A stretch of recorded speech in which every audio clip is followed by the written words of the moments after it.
Good morning, and thank you for coming this morning and showing an interest in the Earth's origin and maybe hopefully more so in the Earth's future. My name is Bolt Camber. I'm the head of geology here at Trinity. We're part of natural sciences. You can tell by my accent I'm not Irish. I speak Swinglish because I'm from Switzerland, so please bear with me. And I'm a geologist. Many people believe that geology is the study of rocks, but that is actually far from true. Geology is the scientific study of the Earth, its origin, its history, and its structure. And whereas we do use rocks as our main source of information, we nowadays use many more aspects of scientific observation to infer this history and structure of the Earth. And of course, the history of the Earth is a tale of exactly 4.567 billion years. It starts in the dark early stages of the solar system and then evolved over 4 billion years of rock record, and the richest record we have over the last roughly 550 million years, because we have fossils from that time. But rather surprisingly, we know a lot about the first 2-3 million years of the Earth. And that is really rather curious, and that's the first thing that I would like to explore with you this morning. Why is it that we know so much about the first 3-4 million years, and then we know very little? And of course, as the rock record is getting better, we know a lot about the last few 100 million years. So, why do we know so much about the beginning? Well, if you look at the distribution of the planets in our solar system, you have the Sun in the middle, and then you have Mercury, Venus, Earth, and Mars as the so-called inner solar system planets. And then further out you have Jupiter and 3-4 more of the gas giants, so these gassy planets outboard.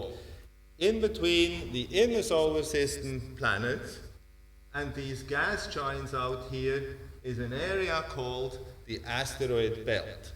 And our evidence for the early history of the Earth actually comes from that asteroid belt. So we envisage the beginning of the Earth as the solar nebula having collapsed into a disk, and this disk started rotating, and in this rotating disk, particles started to stick together rather like glue, and it was like a snowballing effect.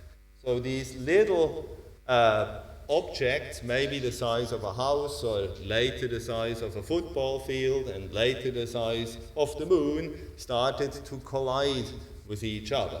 And eventually, all this material was mopped up, and the planets formed from it. But in the asteroid belt, we have an area where no large planet forms. So what is left there is the left behind rubble of the planet forming process. And these objects are called asteroids. You can see on this picture here of Eros that it has been hit by smaller objects because it has pockmarks from these little collisions with even smaller objects. Now, whereas we have the opportunity today to actually fly out there and collect asteroid material and bring it back to Earth, there is a much easier way of collecting this material. The reason for that is that Jupiter unsettles the orbits. So the way these asteroids orbit around the Sun is affected not only by the inner solar planets, but also by the pull of Jupiter and the other gas giants. And what that means is that certain asteroids start having a very elliptical trajectory around the Sun. And every now and then, such a trajectory can intersect the gravitational field of the Earth. So the Earth pulls these asteroids on, and what then happens is something like that. This is basically an asteroid which is flying through the Earth's atmosphere and is being burned up in the process. This picture here is a time-lapse photography. Every 0.25 seconds a new picture is taken, and from this we can determine the velocity, the speed with which it comes, and also the direction from which it comes. If that is done in two locations of the Earth, you can exactly reconstruct that red trajectory. We can say exactly where this asteroid has come from with a relatively inexpensive camera and looking at the sky all night long. That does not only happen in exotic places, it happens in Ireland as well. Here is an Irish fireball that hit Ireland in 1969, and what I want you to see here is that the asteroid is actually breaking up when it hits the atmosphere, and it breaks up in many different pieces. One piece fell into a field in Bovidi, and another piece fell through the roof of the Royal Ulster Constabulary and made this hole, but we have the meteorite to prove it. So when you cut up these meteorites, which fall on Earth all the time and can be collected in deserts and in Antarctica in great numbers, you may find some that are consisting almost of pure iron and nickel metal, others that we call basaltic stones, so these are proper rocks, and then others again which we call chondrules. These are possibly the most interesting meteorites. They are sort of glued together sediment from that early stage in the solar disk. They're called chondrules because they consist of these little sort of glassy looking chondrules, round spheres of rock. And research here at Trinity has suggested that these chondrules are pieces of glass that were splashed out of early planetesimals, so embryo planets when they're in the process of forming.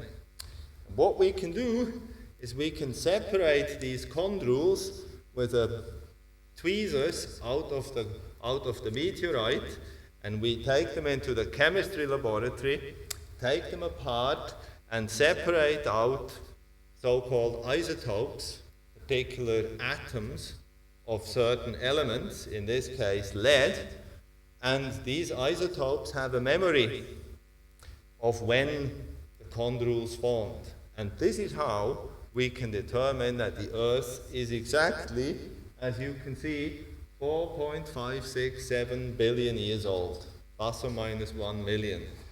And we can therefore reconstruct these early events in the collapsing solar nebula.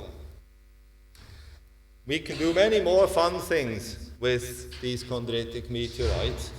We can digest them in acid, again in a laboratory that would look very similar to a microprocessor or chip factory. We're all suited and gowned up, not because these meteorites are dangerous or anything, because we do not want to contaminate the meteorite with dust from the street or fluff from our clothes or hair that falls from our heads. And we determine the chemical abundance of all the elements in the meteorite. So in this chart here on the vertical axis, you see the abundance of the elements in so-called chondritic meteorites. And we can compare those with the abundance in the sun. Well, how come we know the abundance of the elements in the sun when we can't actually go there? It's very, very simple. You take a prism and you look at the sun, and when you split the light into its components, you can see those lines, those absorption lines in the spectrum. You can see some lines up here, here, here, and the intensity, each line represents an absorption spectrum of a particular element, and the intensity is a function of how much of that element is actually in the sun. And if you plot then the abundance in the chondrite, and compare it with that in the sun, you see that you get the perfect straight line. That tells us that the sun is made of the same material as the asteroids, and thinking about the fact that the sun is in the center of the solar system, the asteroids are further out and we're in the middle, we can be fairly sure that the Earth is composed of exactly the same mixture of elements. That's quite an important point. And we can verify this by the study of the other types of meteorites. A particularly impressive meteorite is, as I said, these so-called iron meteorites.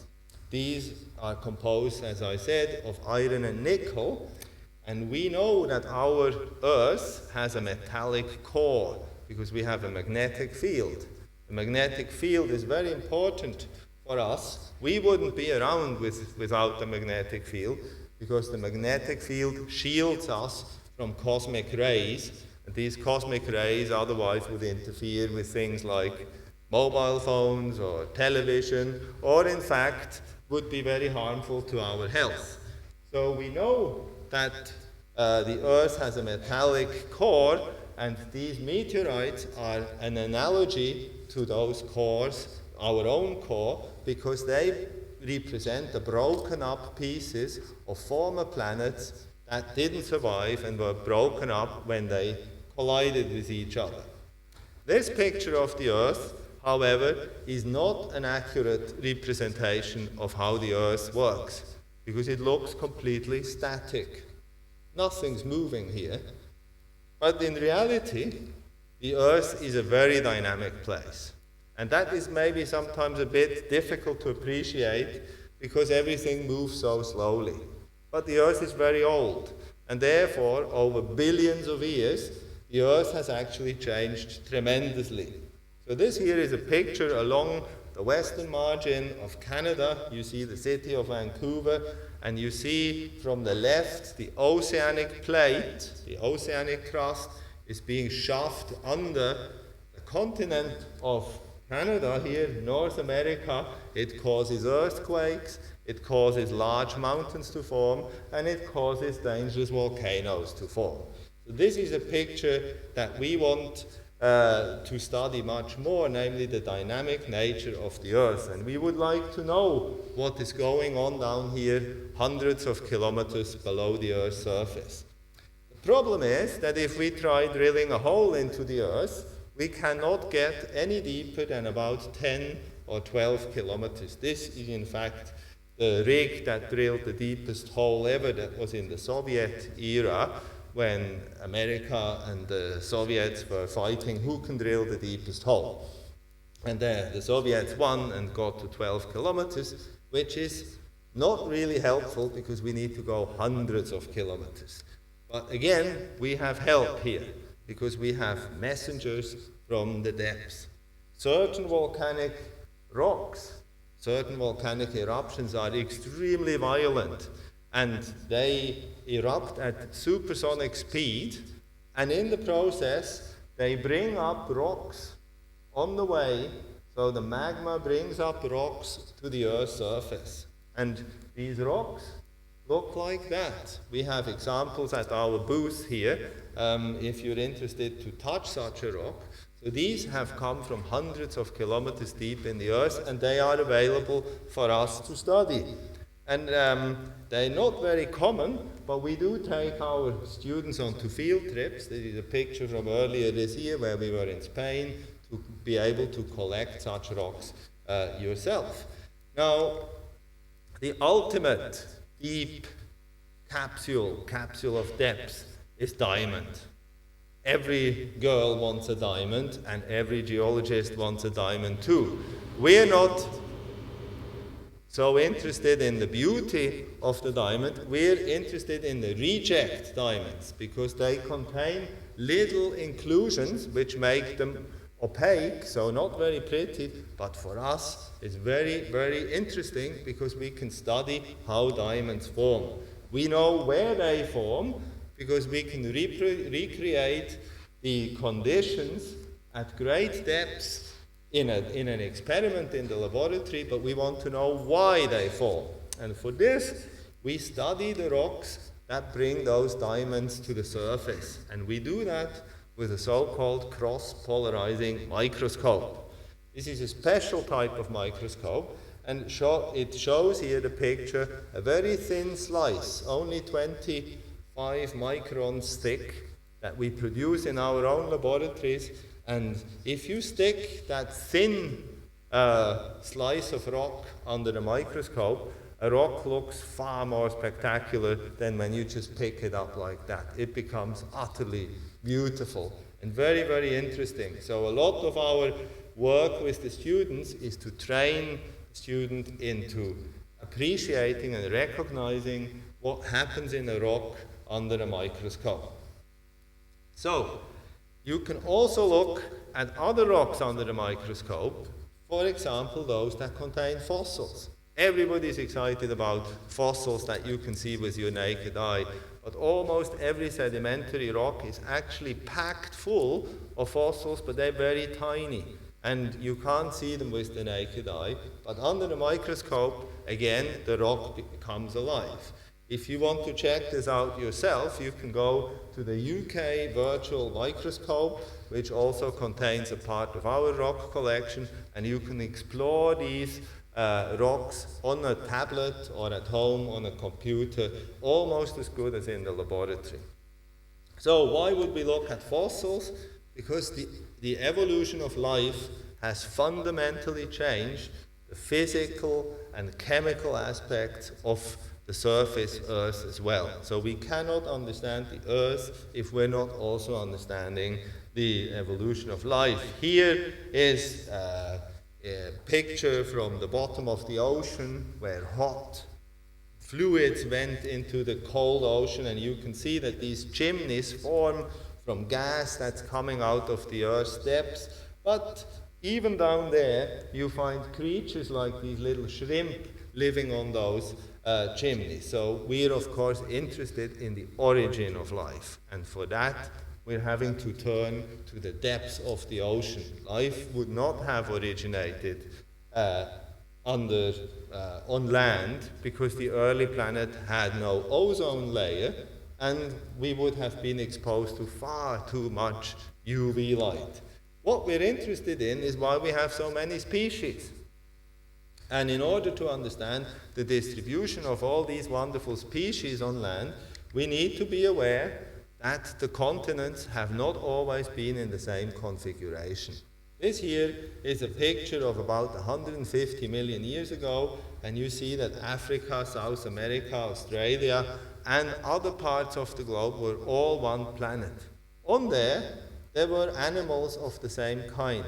Then the continents started to drift apart, and on each isolated continent, different species were starting to evolve. This is a very interesting and important field of research to understand the evolution of species.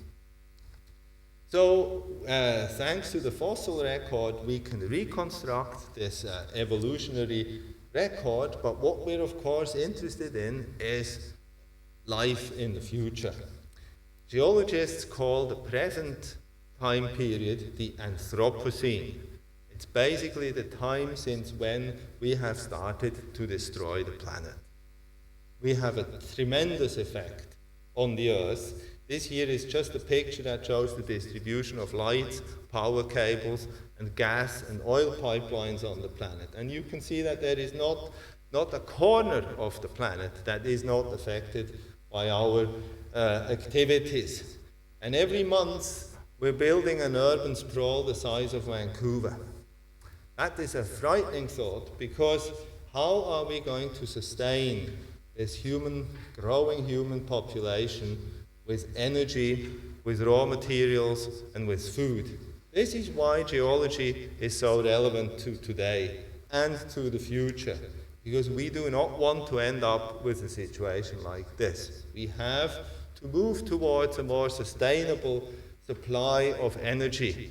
And geologists play a role in this in many ways. For example, by reconstructing the climate just prior to the Anthropocene, prior to our burning of fossil fuels. And we do that by studying ice cores.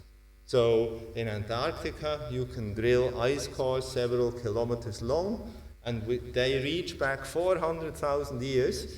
And if you slice up that ice core, you can take little chunks of that ice and determine all sorts of aspects of the Earth's atmosphere. For example, the CO2 concentration, the methane concentration. And from this, you can infer the temperature at the Earth's surface.